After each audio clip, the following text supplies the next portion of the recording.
Hello friends, welcome to మన family kitchen. ఈరోజు మనం కాజు పన్నీర్ బిర్యానీ రెస్టారెంట్ లేదా హోటల్ స్టైల్లో ఎలా చేసుకుంటారో అంత ఈజీగా ఇంట్లో ఎలా చేసుకోవాలో చూద్దాం. ఇప్పుడు దీనికి మనం ఒక కుక్కర్ పెట్టుకోవాలి. దీన్ని ఒక లో ఫ్లేమ్లో స్టవ్ మీద కుక్కర్ పెట్టుకొని మనం ఆయిల్ వేసుకోవాలి. ఆయిల్ని ఒక 2 స్పూన్స్ వరకు వేసుకోవాలి. ఇలా 2 స్పూన్ ఆయిల్ వేసిన తర్వాత మనం బిర్యానీకి నెయ్యి వేసుకోవాలి. మీరు ఆవు లేదా బఫెలో నెయ్యిని వేసుకోవచ్చు. నేనైతే 2 స్పూన్ల వరకు నెయ్యి వేసుకుంటున్నాను. ఇలా నెయ్యి వేసుకున్న తర్వాత నెయ్యి బాగా కరిగిపోవాలి. నెయ్యి అంతా ఆయిల్ కరిగిన తర్వాత కొంచెం వేడెక్కాక మనం ఆనియన్ని చాలా స్ట్రైట్ ముక్కలుగా ఇలా పొడుగ్గా కట్ చేసుకొని ఆయిల్లో వేసుకోవాలి.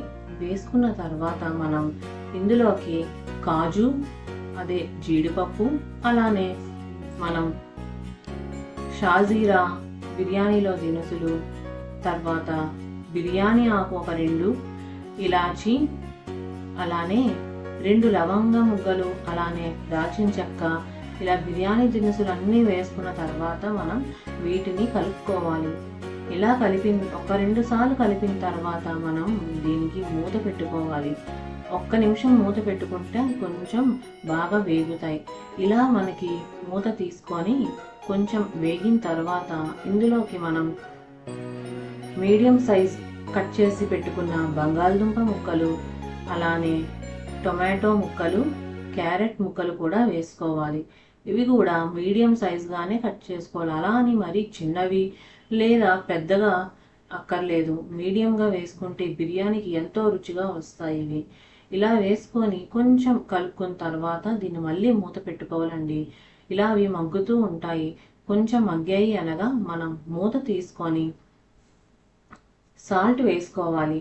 బిర్యానీకి సరిపడా సాల్ట్ లేదా ముందుగా ఈ ముక్కలకి సరిపడా సాల్ట్ అయినా వేసుకోవచ్చు. నేనైతే మొత్తం బిర్యానీకి సరిపడా సాల్ట్ని అయితే వేసుకున్నాను. ఒక 2 స్పూన్ల వరకు సాల్ట్ వేసుకొని ఇలా ముక్కలన్నిటికీ సాల్ట్ పట్టేలాగా కలుపుకున్నాను. ఇలా కలుపుకున్న తర్వాత మళ్ళీ నేను మూత పెట్టుకున్నాను. 1 నిమిషమే మూత పెట్టుకున్న తర్వాత చూసేలా ఎలా మగ్గుతున్నాయో ఇలా కొంచెం మగ్గిన తర్వాత ఇప్పుడు 1 గరిటెడు పెరుగు వేసుకోవాలండి. పెరుగు ఎంతో కమ్మదనాన్ని ఇస్తుంది బిర్యానీకి. ఎంత రుచిగా ఉంటుందంటే అసలు మనం మాటల్లో చెప్పలేము, అంత రుచిగా ఉంటుంది పెరుగు వేస్తే. ఇలా పెరుగు వేసుకొని అలా ఎక్కువ వేసుకోకండి, 1 గరిటెడు సరిపోతుంది. వేసుకున్న తర్వాత మనం బాగా కలుపుకోవాలి, పెరుగంతా కలిసేలాగా. ఇలా కలుపుకున్న తర్వాత చూసారా బబుల్స్ ఎలా వస్తున్నాయో. ఇప్పుడు మనం 1 గ్లాస్ బిర్యానీకి 1.5 గ్లాస్ వరకు వాటర్ తీసుకోవాలి. నేనైతే బిర్యానీ 1 గ్లాస్ రైస్ తీసుకున్నాను కాబట్టి 1.5 గ్లాస్ వాటర్ తీసుకున్నా. ఈ 1.5 వాటర్లో ముందుగా హాఫ్ వాటర్ నేను వేసేసా. హాఫ్ గ్లాస్ వేసిన తర్వాత ఇలా వస్తుంది. ఇప్పుడు ఇందులోకి మనం బిర్యానీకి సరిపడా కారం వేసుకోవాలి. తర్వాత బిర్యానీ మసాలా కూడా వేసుకోవాలి. ఇలా కొంచెం కొంచెంగా వేసుకొని కొంచెం వీటిని అంతా కలిసేలాగా ఉండలు లేకుండా కలుపుకుంటూ ఉండాలి. మనం ఇలా కలిపిన తర్వాత మళ్ళీ మూత పెట్టుకోవాలి. 2 నిమిషాలు మూత పెట్టుకుంటే సరిపోతుందండి. ఇలా బబుల్స్ వెంటనే వస్తూ ఉంటాయి. చూసారా, ఇలా బబుల్స్ వచ్చిన తర్వాత మిగిలిన ఆ 1 గ్లాస్ వాటర్ కూడా మనం వేసేస్తాం. వేసి ఒక్కసారి కలుపుకుంటాం. ఇలా కలిపిన తర్వాతే ఇప్పుడు మనం పన్నీర్ ముక్కల్ని వేసుకుందాం. ఇలా పన్నీర్ని చిన్న చిన్న ముక్కలు లేదా మీడియం సైజ్ ముక్కలుగా కట్ చేసుకొని ఇందులో వేసుకోవాలి. వేసుకున్న తర్వాత 2 నిమిషాలు మూత పెట్టుకోవాలి. పన్నీర్ కూడా కొంచెం సాఫ్ట్గా అయ్యి మెత్తగా అవుతుంది. ఇలా అయిన తర్వాతే ఇప్పుడు మనం కడిగి పెట్టుకున్న 1 గ్లాసుడు బిర్యానీ రైస్, బాస్మతి రైస్ని మనం తీసుకొని ఇలా వీటిలో కొంచెం కొంచెంగా వేసుకుంటూ ఉండాలి.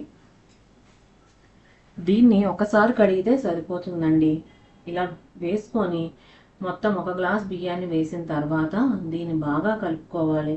ఎక్కడా ఏమీ ఉండకుండా, ఉండలు లేకుండా బాగా కలుపుకున్న తర్వాత ఇప్పుడు మనం విజిల్ పెట్టాలి. ఇలా మూత పెట్టేసి ఈసారి అయితే మనం విజిల్ పెట్టుకోవాలండి. విజిల్స్ 2 కేవలం 2 అంటే 2 విజిల్సే రావాలి. 3వ విజిల్ వస్తే మాడిపోతుందండి. ఇలా చూసారా ఎంత పొడి పొడిగా, ఎక్కడ మెతుకు మెతుకు అంటకుండా ఎంత బాగా వచ్చిందో. ఇదే అండి మన కాజు పన్నీర్ బిర్యానీ.